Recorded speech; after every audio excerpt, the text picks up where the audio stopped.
Hello everyone, welcome to my YouTube channel Chhaya learning centre. मैं छाया सैनी शुरू कर रही हूँ आपके साथ क्लास 10 की साइंस। आपको यहाँ पर जितना भी कंटेंट प्रोवाइड किया जाएगा एनसीईआरटी बुक से होगा और सारे टॉपिक्स जो आपको सिलेबस में प्रोवाइड किए गए हैं यहाँ पे डिस्कस किए जाएंगे। तो शुरू करती हूँ मैं आपके साथ आज का chapter number 1, chemical reaction and equation. Chapter शुरू करने से पहले हम बात करते हैं एक छोटे से टॉपिक की, जो क्या है मैटर। मैटर की एक डेफिनेशन आप 9th क्लास में भी करके आए हैं। व्हाट इज मैटर, डेफिनेशन क्या है मैटर की, अगर आप सबको पता है तो आप कमेंट बॉक्स में कमेंट कर सकते हैं। मैटर क्या है बेटा? Matter is a substance which is made up of various type of particle that occupy space and has मास। आप उसको कैसे डिफाइन करते हो? मैटर क्या है? मैटर एक वो सब्सटेंस है जो छोटे छोटे पार्टिकल से मिलकर बनता है, जो कुछ ना कुछ स्पेस ऑक्यूपाई करता है और इसका कुछ ना कुछ मास भी होगा। इसके एग्जाम्पल्स की बात की जाए तो इसके जो एग्जाम्पल हैं आप अपने सराउंडिंग में देख सकते हैं, जैसे कि plants, animal, the air we breathe और द फूड वी ईट और वाटर।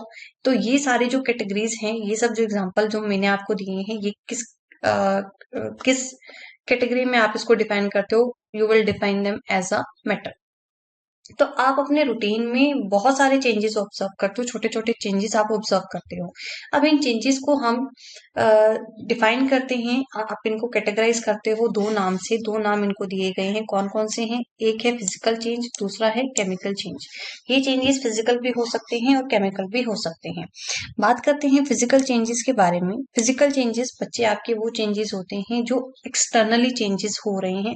आप अपनी नेक्ड आई से इन चेंजेस को ऑब्जर्व कर सकते हो। फर्स्ट पॉइंट की बात करते हैं फिजिकल चेंज में। जब भी सब्सटेंस के अंदर किसी तरह का फिजिकल चेंज होगा तो उसमें कोई भी एक नया सब्सटेंस फॉर्म नहीं होगा। There is no new substance form when a substance undergo physical change. कैसे पता चलेगा कि यहाँ पे फिजिकल चेंजेस हो रही हैं? तो पहले मैं आपको कुछ एग्जांपल्स देना चाहूंगी, जैसे कि popping of balloon, tearing of paper, cutting of vegetables, boiling of water, melting of ice, या cutting of clothes, cutting of fruit, making clay art, conversion of water to vapor, breaking a glass pot, mixing of sugar and water. तो ये कुछ examples मैंने आपको दिए जो आप अपने डेली रूटीन में देखते हो, जैसे कि फ्रूट्स को कट करना, वेजिटेबल्स को कट करना, वुड को कट करना। ये जो कटिंग हो रही है, कंडेंसेशन हो रही है, तो ये सब किस कैटेगरी में आ रहे हैं? आपके फिजिकल चेंजेस में। तो यहाँ फिजिकल चेंजेस में आप क्या देख रहे हो कि या तो वहां पे स्टेट चेंज हो रही है या सब्सटेंस की शेप चेंज हो रही है। Otherwise you can say there is a change in temperature. जब आप बॉईल कर रहे हो, मेल्ट कर रहे हो, there is a change in temperature, there is a change in texture. तो ये सारे जो पॉइंट्स हैं आपके, इनसे आप ऑब्जर्व करके बता सकते हो कि वहां पर फिजिकल चेंजेस हो रहे हैं। Change in texture, change in shape, temperature, change in state of matter.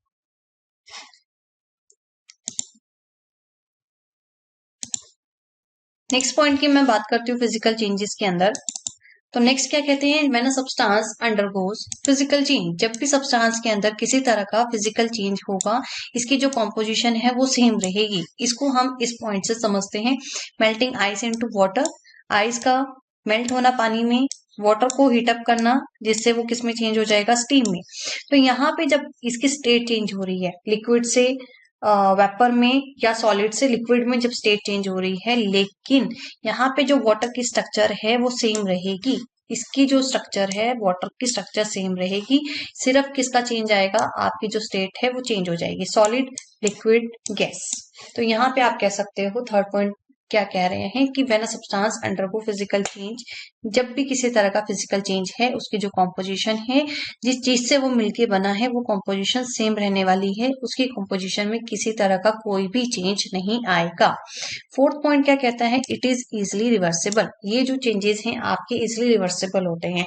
आपने आइस को मेल्ट किया, उस पानी को दोबारा फ्रिज में रख दो, वो आइस बन जाएगी।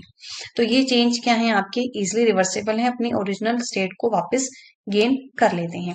बात करते हैं केमिकल चेंजेस के बारे में। केमिकल चेंज क्या है बेटा? आपके वो चेंजेस हैं जिसमें एक नया सब्सटेंस आपको बनता हुआ दिखेगा। There is a new formation of a substance. Chemical changes जो है वो इंटरनल चेंजेस होते हैं। कैसे पता चलेगा कि आपके जो चेंजेस हैं वो केमिकल चेंजेस हैं?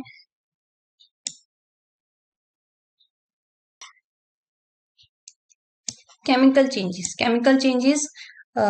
चेंज आर दोज चेंजेस जिसमें आपको एक नया सब्सटेंस बनता हुआ दिखेगा। There is a formation of new substance. इसके टाइप्स की बात की जाए कि आपको किस तरह पता चलेगा कि केमिकल चेंजेस हो रहे हैं, यहाँ पे चेंज इन टेम्परेचर होगा या कलर चेंज हो जाएगा, डेवलपमेंट ऑफ ऑर्डर, एक अलग तरह की जो स्मेल है वहां पे आपको देखने के लिए मिलेगी, आप उसको फील कर सकते हो। नेक्स्ट बात करें फॉर्मेशन ऑफ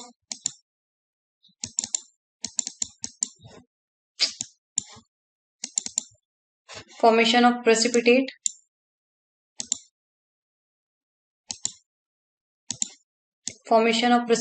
और फॉर्मेशन ऑफ अ गैस। तो इस तरह से आपको पता चलेगा, आप डिस्टिंग्विश कर सकते हो कि वहां पे फिजिकल चेंज है या केमिकल चेंज।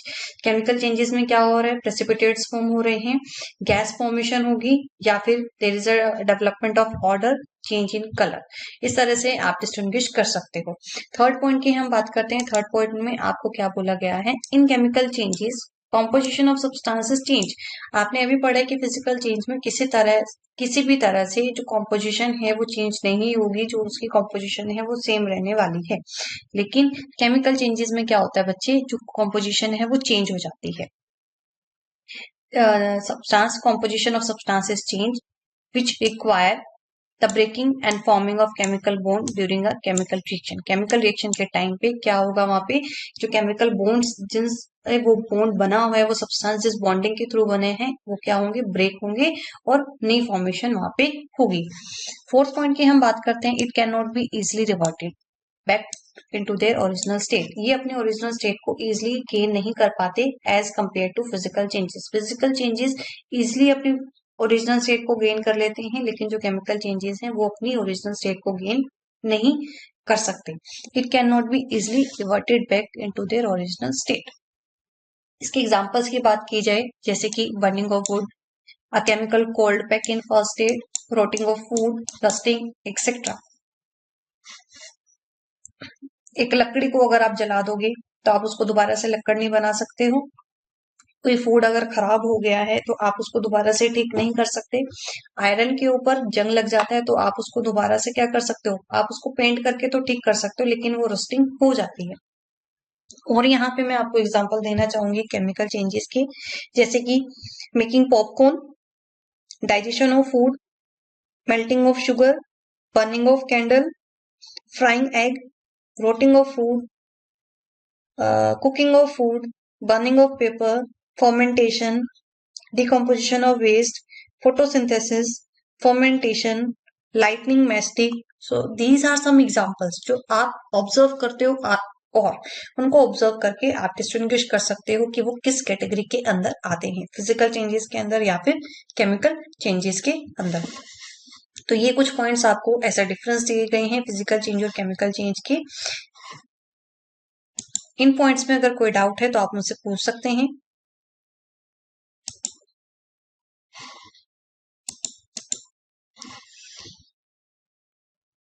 डिस्कस करते हैं अपनी एक्टिविटी 1.1। एक्टिविटी 1.1, इस एक्टिविटी में बेटा क्या किया गया है, एक मैग्नीशियम रिबन लिया गया है। ये एक्टिविटी आप अपनी एनसीईआरटी बुक से भी रीड कर सकते हो। यहाँ पे एक मैग्नीशियम रिबन को बर्न किया गया है, जैसे कि आपको यहाँ फिगर में दिख रहा है। This is a magnesium ribbon. इसको बर्न किया है और ये किस में चेंज हो गया आपका, ये एक पाउडर की फॉर्म में चेंज हो गया। तो ये एक रिबन पाउडर की फॉर्म में चेंज हो गया। आपको बोला गया कि आप यहाँ पे क्या ऑब्जर्व करते हैं वो बताइए। तो आपने यहाँ पे क्या ऑब्जर्व किया, in the above activity we observe magnesium ribbon burn and completely change into white powder. तो ये तो आपको साफ साफ दिख रहा है कि एक मैग्नीशियम रिबन है, आपने उसको बर्न किया और वो किस फॉर्म में चेंज हो गया, एक व्हाइट पाउडर की फॉर्म में चेंज हो गया। तो यहाँ से आप बता सकते हो कि एक फिजिकल चेंज हुआ या केमिकल चेंज। तो ये क्या कौन सा चेंज है बेटा आपका, ये कौन सा चेंज है आपका, एक केमिकल चेंज है। क्यों केमिकल चेंज है, क्योंकि ये इसकी पूरी कॉम्पोजिशन ही चेंज हो गई। ये रिबन से किस में चेंज हो गया, एक व्हाइट पाउडर के फॉर्म में चेंज हो गया है और दोबारा आप इसको रिबन नहीं बना सकते। अब आपको बोला जाए कि ये व्हाइट जो पाउडर बना है, यहाँ पे आपसे पूछ सकते हैं क्वेश्चन में कि ये किस चीज का बना है। तो ये जो व्हाइट पाउडर है, हेयर द व्हाइट पाउडर किसका है, इस मैग्नीशियम ऑक्साइड। और ये कैसे बना है, किससे बना है, ड्यू टू फॉर्मेशन, क्योंकि यहाँ पे जो रिएक्शन हुई है किस किस की, मैग्नीशियम और ऑक्सीजन की। क्योंकि आपको पता है बर्निंग के लिए, तो बच्चे ये कौन सा चेंज था आपका, एक केमिकल चेंज था। और यहाँ पे ये जो व्हाइट पाउडर बना है ये किसका बना है, इसका नाम क्या होगा, मैग्नीशियम ऑक्साइड। और ये किस वजह से बना है, क्योंकि यहाँ पे रिएक्शन किस किस की हुई है, मैग्नीशियम का सिंबल क्या होता है, Mg प्लस, आपको पता है बर्निंग के लिए ऑक्सीजन का होना जरूरी है, ऑक्सीजन। और ये दोनों रिएक्ट करके आपस में क्या फॉर्म करेंगे, मैग्नीशियम ऑक्साइड। क्या फॉर्म हुआ, मैग्नीशियम ऑक्साइड। और ये जो व्हाइट पाउडर है वो इसी मैग्नीशियम ऑक्साइड का है। तो ये थी आपकी एक्टिविटी 1.1। होप सो इस एक्टिविटी में आपको कोई डाउट नहीं होगा। क्या किया गया है एक्टिविटी में, मैं फिर से एक बार रिपीट कर देती हूँ। एक मैग्नीशियम का रिबन बर्न किया गया है, बर्न करने पे वो किस फॉर्म में चेंज हो गया, एक व्हाइट पाउडर के फॉर्म में चेंज हो गया। तो यहाँ पे ये चेंज कौन सा हुआ आपका, एक केमिकल चेंज हुआ है। और ये जो व्हाइट पाउडर फॉर्म हुआ है वो किसका है, उसका नाम क्या है, मैग्नीशियम ऑक्साइड। जो किस वजह से बना है, due to reaction between magnesium plus oxygen. तो ये थी बेटा आपकी एक्टिविटी 1.1। शुरू करते हैं अपनी next activity, that is activity 1.2। Activity 1.2 में क्या है बेटा, आपने एक लेड नाइट्रेट का सॉल्यूशन लिया है टेस्ट ट्यूब के अंदर, और आपने इसके अंदर क्या ऐड किया, पोटाशियम आयोडाइड सॉल्यूशन को ऐड किया है। और आपको बोला गया है कि आप बताओ कि अब क्या होगा, लेड नाइट्रेट और पोटाशियम आयोडाइड सॉल्यूशन को जब रिएक्ट करेंगे तो आप क्या ऑब्जर्व करते हो, ये आपको बताना है। तो चलिए देख लेते हैं कि क्या होगा इस एक्टिविटी के अंदर। तो इस एक्टिविटी में बेटा आप क्या ऑब्जर्व करोगे, in this activity we observe yellow precipitate of lead iodide. आप येलो प्रेसिपिटेट ऑब्जर्व करोगे, और ये येलो प्रेसिपिटेट किसके होंगे, लेड आयोडाइड के। Lead iodide PbI, lead Pb, और आयोडाइड के लिए I, इसके आपको येलो प्रेसिपिटेट देखने के लिए मिलेंगे। और ये जो येलो प्रेसिपिटेट बन रहे हैं बेटा, ये कैसे बनेंगे, रिएक्शन किस किस की हो रही है,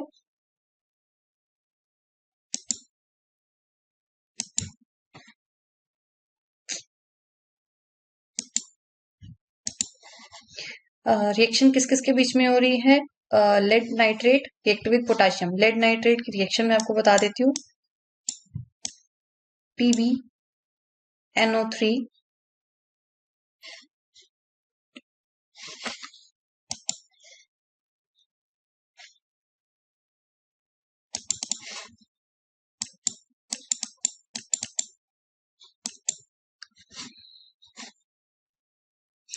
इस एक्टिविटी में बेटा आपने क्या ऑब्जर्व किया है, येलो प्रेसिपिटेट्स फॉर्म होंगे। और येलो प्रेसिपिटेट किसके बने हैं, लेड आयोडाइड, लेड आयोडाइड के। या किस किस के बीच में रिएक्शन हुई है देख लेते हैं। आपने लेड नाइट्रेट का सॉल्यूशन लिया है एक टेस्ट ट्यूब के अंदर, और पोटेशियम आयोडाइड आपने उसके अंदर ऐड की है। आपको बोला गया है कि ऑब्जर्व कीजिए कि आपको दोनों की रिएक्शन से आपको क्या मिलेगा। तो देख लेते हैं, जब दोनों की रिएक्शन होगी किस किस के बीच में, लेड नाइट्रेट और पोटेशियम आयोडाइड के बीच में। When lead nitrate react with potassium iodide solution, तो इन दोनों के रिएक्शन की वजह से क्या मिलेगा आपको बेटा, लेड आयोडाइड। क्या होगा इन दोनों में, इन दोनों में एक्सचेंज ऑफ आयंस होंगे। Due to the exchange of ion there is a formation of lead iodide which is yellow in colour. ये जो लेड आयोडाइड है इसको और कहाँ पे यूज किया जाता है, ये जो लेड आयोडाइड है इसको as a paint pigment use करते हैं। ये येलो कलर का होता है, आयोडीन येलो इसका नाम होता है। आप इसको फोटोग्राफी में यूज कर सकते हैं और प्रिंटिंग में यूज करते हैं। एक और इसका यूज है आर्टिफिशियल रेन मेकिंग, जिसको क्या बोला जाता है, सीड क्लाउड्स भी बोला जाता है। तो इसमें किसका यूज किया जाता है, लेड आयोडाइड को यूज किया जाता है, which is also called iodine yellow और पेंट पिगमेंट। आप कहाँ कहाँ इसको यूज करते हो, प्रिंटिंग में, फोटोग्राफी में और आर्टिफिशियल रेन मेकिंग में इसको यूज करते हैं। इफ इन केस अगर लैब में लेड नाइट्रेट अवेलेबल नहीं है, अगर लेड नाइट्रेट अवेलेबल नहीं है तो आप यहाँ पर लेड नाइट्रेट के प्लेस पे लेड एसीटेट को भी यूज कर सकते हो, क्योंकि लेड एसीटेट भी वाटर सॉल्युबल होता है। आप किसको यूज कर सकते हो? लेड एसीटेट को आप यूज कर सकते हो किसके प्लेस पे? लेड नाइट्रेट के प्लेस पे। ये वाटर सॉल्युबल है, दैट्स वाई आप इसको यूज कर सकते हो, लेड एसीटेट। स्पेलिंग मिस्टेक हो गए हैं यहाँ पे, एसीटेट के एसीटेट, ठीक ठीक, दिस इज लेड एसीटेट। तो आप लेड एसीटेट को लेड नाइट्रेट के प्लेस पे यूज कर सकते हैं। बेटा एक्टिविटी के जितने भी क्वेश्चंस यहाँ पे बनते हैं वो मैंने यहाँ आपके में सॉल्व करवा दूंगी, जिससे आपको एग्जाम में काफी हेल्प होगी, किसी भी तरह का कोई भी डाउट आपको नहीं रहेगा। तो एक्टिविटीज बहुत अच्छे से डिस्कस की जाएंगी, पॉइंट टू पॉइंट आपको जो क्वेश्चन वहां पे पूछे गए हैं, जो आपको ऑब्जर्व करने के लिए बोला गया है, वो आपको अच्छे से डिस्कस मैं आपके साथ करूंगी। फिर भी अगर आपको कोई डाउट रह जाता है तो आप मुझे कमेंट कर सकते हैं, आपके सारे डाउट्स मैं क्लियर कर दूंगी। बात करते हैं नेक्स्ट एक्टिविटी की, जो है एक्टिविटी 1.3। एक्टिविटी 1.3 में बेटा आपको क्या बोला गया है, देख लेते हैं क्या बोला एक्टिविटी 1.3 में।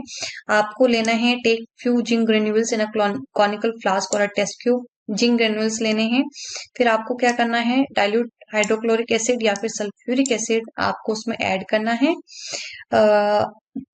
और आपको बताना है do you observe anything happening around the zinc granules, क्या वहां पे कुछ होगा। टच द कॉनिकल फ्लास्क और a test tube, is there any change in temperature, क्या टेम्परेचर में कुछ चेंज आपको ऑब्जर्व करने के लिए मिलेगा। तो देख लेते हैं कि क्या होगा।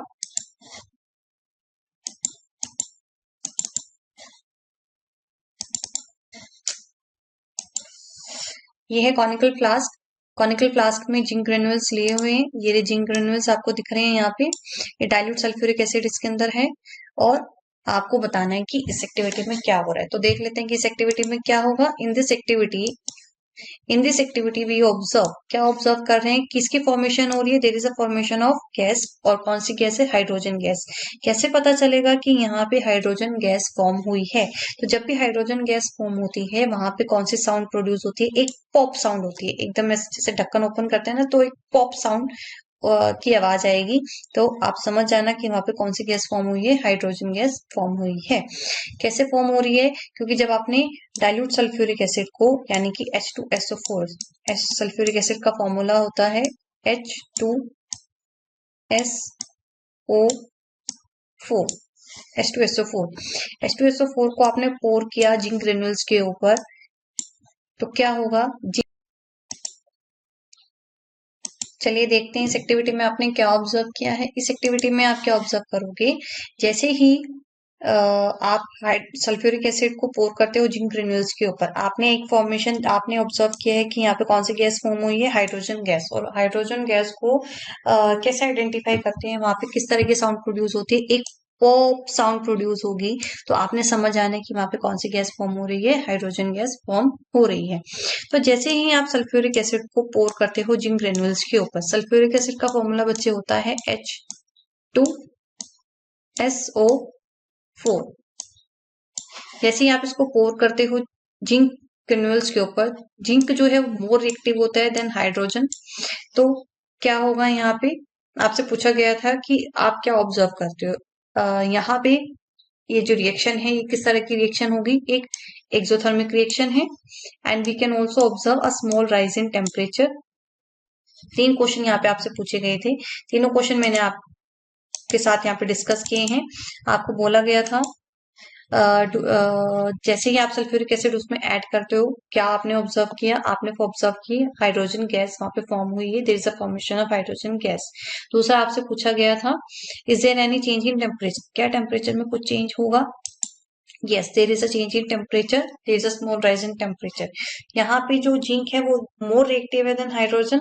और थर्ड जो मैंने आपको बताया एंडोथर्मिक और एक्सोथर्मिक, आपसे पूछ सकते हैं कि यहाँ पे ये जो रिएक्शन हो रही है ये एक एक्सोथर्मिक रिएक्शन है या एंडोथर्मिक रिएक्शन है। तो यहाँ पे ये कौन सी रिएक्शन है, ये एक एक्सोथर्मिक रिएक्शन है। कैसी रिएक्शन है बच्चे? एक एक्सोथर्मिक रिएक्शन है। और एक क्वेश्चन और पूछ सकते हैं, इन दोनों के बीच में कौन ज्यादा रिएक्टिव है? H2SO4 और जिंक ग्रेन्यूल्स के बीच में। तो इन दोनों में जो जिंक है वो हाइड्रोजन से ज्यादा रिएक्टिव है।